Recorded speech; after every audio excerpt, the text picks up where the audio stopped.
Saragday. Ah.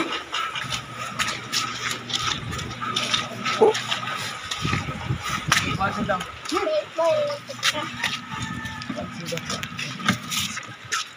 Ikutin sini.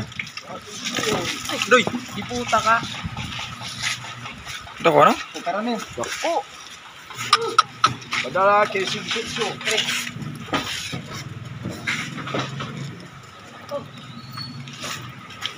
Ito na sundan na pang malasok talaga. Parang mo po.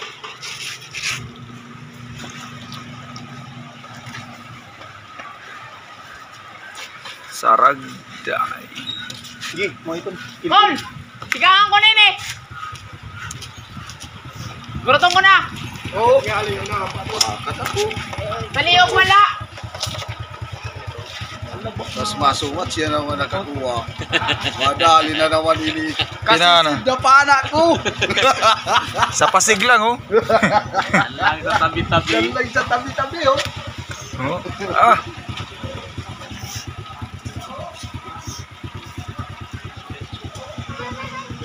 City. Mga 17. 14. City. Mga 17 ito. 17, 18.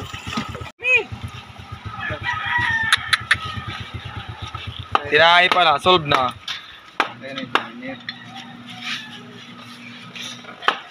Ito na. Kung naglawod ka, sumay kilo, bis bando ito. Bis bando ito sinay ki. Ano nga bis bando? Sino? Making. Pakarit? Parang luwat. Pandaran? Sariwang sariwa.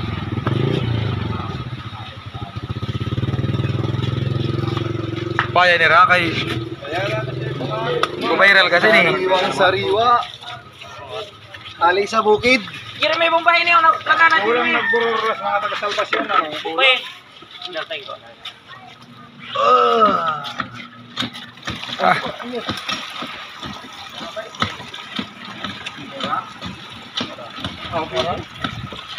Mga kuwan lang ito. Si City. City. Dog labar din. Yan ito. Sparrow.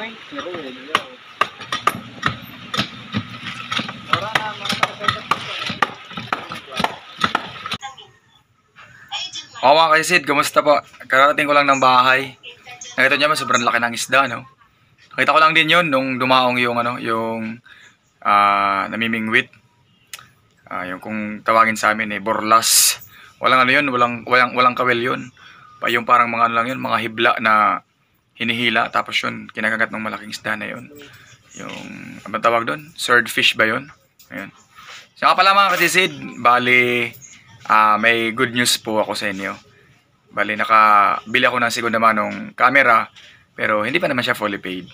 Kasi, syempre, diniskartan lang muna natin para at least makabalik tayo sa pagbablog.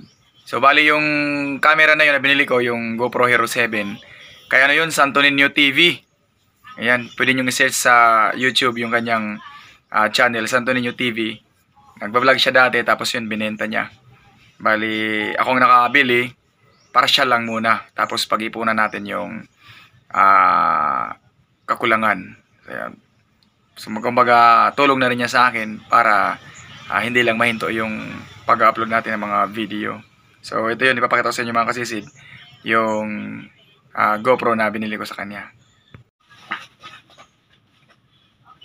Ayan, ito na yun mga kasisid, oh. Ito na yung camera. GoPro Hero 7 Black. Ayan.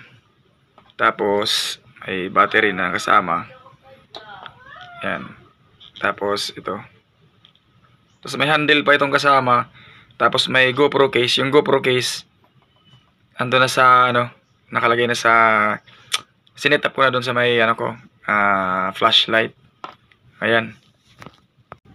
So, ayan mga kasisid, abangan nyo na lang ulit yung panibagong adventure natin. Ayan, sana makadayo na naman tayo para panibagong adventure na naman. Hindi siya ganun kalinaw, hindi tulad ng ginagamit kong GoPro Hero 10.